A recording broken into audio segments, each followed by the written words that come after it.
అమెరికాకు జలుబు చేస్తే యూరోపియన్ దేశాలకు తుమ్ములొస్తాయంట. ఇది చాలా కాలం నుంచి ఉన్నటువంటి సామెత.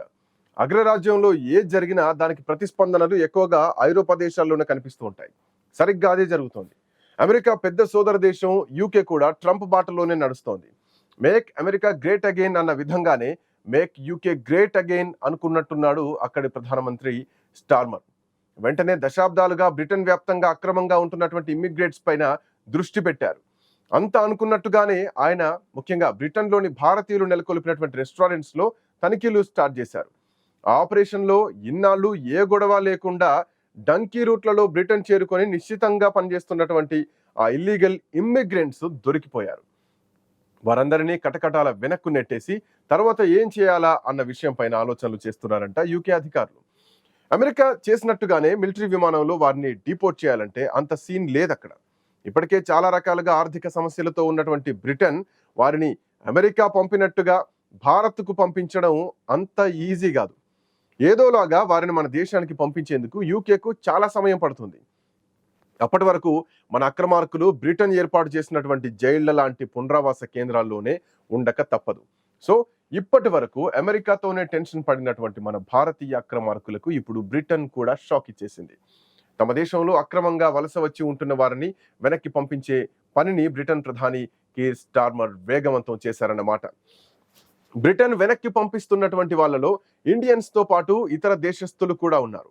ఇల్లీగల్ ఇమ్మిగ్రెంట్స్ ని గుర్తించడం కోసం బ్రిటన్ సర్కార్, ప్రైవేట్ సంస్థలు, అక్రమ వలసదారులు ఎక్కువగా పనులు చేసుకునేటువంటి చోట్లలో సోదాలు చేస్తోంది. ముఖ్యంగా ఆసియన్లు పనిచేసేటువంటి ఇండియన్ రెస్టారెంట్స్, సూపర్ మార్కెట్లు, బార్లు, కార్ వాషింగ్ సెంటర్స్ లాంటి వ్యాపార సంస్థల్లో ఆకస్మిక తనిఖీలు చేస్తున్నారు. గత ఏడాది జూలైలో కొత్త ప్రభుత్వం వచ్చినప్పటి నుండి ఇప్పటికే అన్ని దేశాల నుండి కలిపి మొత్తం 19,000 మంది అక్రమ వలసదారుల్ని గుర్తించి వారి సొంత దేశాలకు పంపించేశారు. గత జనవరి నెలలో మొత్తం 828 చోట్ల తనిఖీలు జరిపారు. గతేడాది జనవరి నెలతో పోల్చుకుంటే ఇది 48% ఎక్కువ. ఏడాది జనవరి నెలలో 609 మంది అక్రమ వలసదారుల్ని అరెస్టు చేశారు. గతేడాది జనవరిలో అరెస్ట్ అయినటువంటి వాళ్లతో పోల్చుకుంటే ఈ సంఖ్య కూడా 73% పెరిగింది. బ్రిటిష్ హోమ్ సెక్రటరీ వైవేట్ కూపర్ ఈ ఇల్లీగల్ ఇమిగ్రెంట్స్ ని వెతికి పట్టుకునే పనిని మానిటర్ చేస్తున్నారు. అక్రమ వలసదారుల గురించి తమకు అందుతున్నటువంటి స్పష్టమైన సమాచారం ప్రకారమే సోదాలు చేస్తున్నామని కూపర్ చెప్పారు. గతేడాది పట్టుబడిన వాళ్లలో ఎక్కువగా హోటల్స్, కేఫ్స్, ఫుడ్ బెవరేజెస్, అట్లాగే పొగాకు ఉత్పత్తుల బిజినెస్లలో పనిచేసే వాళ్లే ఉన్నారు అని కూడా అన్నారు. నార్త్ ఇంగ్లాండ్ లోని హంబర్ సైడ్ లో ఉన్న ఒక ఇండియన్ రెస్టారెంట్ లో సోదాలు చేసి ఆ ఒక్క చోటే 7 అరెస్ట్ చేసినట్లు చెప్పారు.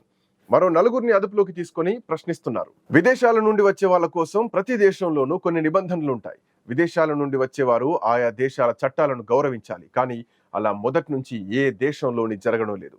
ఎంతో మంది అక్రమంగా వలస వచ్చి తమది కాని దేశంలో పని చేసుకుంటూ స్థిరపడిపోతున్నారు. వారికి వాడుకునే వాళ్ళు తక్కువ రేట్లకే పనిచేసేటువంటి చీప్ లేబర్ కాబట్టి వారికి ఉద్యోగాలు ఇస్తున్నారు. ఇకపై అట్లా కుదరదు అని కూపర్ తేల్చెప్పేశారు. అక్రమ మార్గాల్లో చిన్న చిన్న బోట్లలో ప్రమాదకరమైనటువంటి మెడిటరేనియన్ సముద్రం మీదుగా ప్రాణాలకు తెగించి ఇక్కడికి వచ్చే వారికి చుక్కలు చూపిస్తామంటున్నారు. ఇలా రావడం వల్ల చట్టాలను ఉల్లంఘించి ఆర్థిక నేరం చేయడమే అవుతుందని కూపర్ అభిప్రాయాన్ని వ్యక్తం చేశారు. బ్రిటన్లో గతేడాది జూలైలో ఎన్నికలు జరిగాయి. అప్పుడు రిషి సునక్ అధికారంలో ఉన్నారు. అప్పుడు మన భారతీయులకు ఎంతో ఆత్మవిశ్వాసం, మన వాళ్లకు ఏ డోకా లేదని అనుకున్నారు. కానీ ఇప్పుడు అక్కడ అధికారం మారింది. అక్కడ కూడా అమెరికా తరహాలోనే ఇల్లీగల్ ఇమిగ్రెంట్స్ ని వెనక్కి పంపిస్తామని డొనాల్డ్ ట్రంప్ మాదిరిగానే ఎన్నికల ప్రచారంలో కీర్ స్టార్మర్ స్థానికులకు హామీ ఇచ్చారు. స్టార్మర్ నేతృత్వంలో లేబర్ పార్టీ అధికారంలోకి వచ్చింది. అప్పటి నుండే ఈ హామీ నెరవేర్చాలంటూ స్టార్మర్ ప్రభుత్వంపై ఒత్తిడి పెరుగుతోంది. దీంతో స్టార్మర్ అక్రమ వలసదారుల్ని వెతికి వారిని సొంత దేశాలకు పంపిస్తున్నారు. సొంత దేశాలకు పంపిస్తున్న వాళ్లలో బ్రిటన్లో నేరాలకు పాల్పడ్డ వాళ్ళు కూడా ఉన్నారు. డ్రగ్స్, చోరీలు, అత్యాచారాలు, హత్యా నేరాలకు పాల్పడి దొరికిపోయిన వారు కూడా ఉన్నారు. అయితే ఇప్పటి వరకు ఈ విషయాన్ని పెద్దగా బయటకి చెప్పని బ్రిటన్ సర్కార్ తాజాగా ట్రంప్ను చూసి తొలిసారిగా మాస్ డిపోర్టేషన్ వీడియోను విడుదల చేసింది.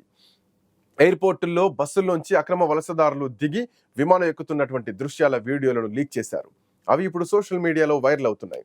అక్రమ వలసదారుల సంఖ్యను బట్టి అందుకు అవసరమైనటువంటి బిస్పోక్ చార్టర్డ్ ఫ్లైట్ కూడా ఉపయోగిస్తున్నారు. బిస్పోక్ చార్టర్డ్ ఫ్లైట్స్ అంటే 4-5 కూర్చునే మినీ సైజ్ ఫ్లైట్. సో అక్కడ నుండి 20 మందికి సీటింగ్ కెపాసిటీ ఉండేటువంటి మీడియం సైజ్ ఫ్లైట్ వరకు కూడా ఉంటాయి. అలాగే 380 మంది ప్రయాణించేటువంటి వైడ్ ఎయిర్ క్రాఫ్ట్స్ కూడా ఉంటాయి. అయితే మన దేశానికి మాత్రం ఇంతవరకు బ్రిటన్ నుంచి డిపోర్ట్ చేయడం జరగలేదు. మొదట మనకు అమెరికా నుంచి మాత్రమే డిపోర్ట్ అయినటువంటి వాళ్ళు పంజాబ్లో అమెరికా మిలిటరీ విమానంలో ల్యాండింగ్ చేశారు. చేతులకు బేడీలు, కాళ్లకు సంకెళ్లు వేయబడి అడుగులు వేసుకుంటూ విమానం వెనుక భాగం నుంచి ఎక్కుతున్నటువంటి వీడియోలను చూసి మన దేశ విపక్షాలు గగ్గోలు పెట్టాయి. ఇది భారతీయులకు జరిగిన గొప్ప అవమానంగా చూశాయి ప్రతిపక్షాలు. అంతేకాని అక్కడ వారు చేసిన నేరాలు, వారు ఎదుర్కొంటున్నటువంటి కోర్టు కేసులు వాళ్ళకు తెలియవు. మన దేశం పరువు తీసేలా లక్షల కోట్లు ఖర్చు చేసి ఏజెంట్ల ద్వారా అక్రమంగా దేశాలు దాటుతూ అమెరికా చేరడాన్ని వారు సమర్థించడం చేశారు. ఇది ఎంతవరకు సమర్థనీయమో వారికే తెలియాలి. ఇక ఇప్పుడు యూకేలో జరుగుతున్న అక్రమ వలసదారుల వేట కూడా భారత రెస్టారెంట్లు టార్గెట్ చేసుకొని సాగుతోంది. నిజానికి మొన్నటిదాకా యూకే ప్రభుత్వం అక్రమ వలసదారులపై కఠిన చర్యల్ని గురించి ఆలోచించలేదు. గత జూలైలో ప్రధాని కీర్ స్టార్మర్ ఎన్నికయ్యాక మాత్రం అక్రమ వలసలపై మాట్లాడారు. ఆ తర్వాత పెద్దగా పట్టించుకోలేదు. అయితే అమెరికాలో ట్రంప్ చేస్తున్నటువంటి చర్యలను చూసి యూకే కూడా అక్రమ వలసదారులపై ఉక్కుపాదం మోపాలని చూస్తోంది. ఇందులో ప్రధానంగా భారతీయ రెస్టారెంట్లను లక్ష్యంగా చేసుకుంటుండడం ఆందోళన కలిగిస్తోంది. యూకే వైడ్ బ్లిడ్స్ పేరుతో యూకే సర్కార్ వలసదారులు పనిచేసేటువంటి భారత రెస్టారెంట్లలో పెద్ద ఎత్తున సోదాలు చేయిస్తోంది.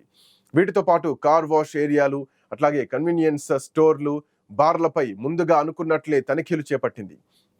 సోమవారం వరకు 600 మందిని అరెస్టు చేసింది. అయితే స్టార్మర్ భారతీయ రెస్టారెంట్లను టార్గెట్ చేయడం ఇక్కడ చర్చనీయాంశంగా మారింది. అక్రమ వలసదారుల అడ్డగింత, సరిహద్దు రక్షణ, శరణార్థుల బిల్లుపై యూకే పార్లమెంట్లో సోమవారం చర్చ జరిగింది. చట్టాలను ఉల్లంఘించి వలసదారులకు అక్రమంగా ఉపాధి కల్పించేటువంటి చర్యల్ని అడ్డుకోవడం కోసమే ఈ కఠిన చర్యలు చేపట్టినట్లు కూడా యూకే సర్కార్ సభ్యులకు వెల్లడించింది. నిజంగానే బ్రిటన్లో అక్రమ వలసలు పెరిగాయి. చాలా మంది అక్రమంగా ఇక్కడికి వచ్చి పని చేసుకుంటున్నారు. అందులో చాలా మంది కూడా అంటే మిగతా దేశాలకు చెందిన వాళ్ళు లెక్కకు మించి ఉన్నారు. అయితే త్వరలోనే ఈ చట్ట వ్యతిరేక పనులను ముగిస్తామని ప్రధాని స్టార్మర్ స్పష్టం చేశారు.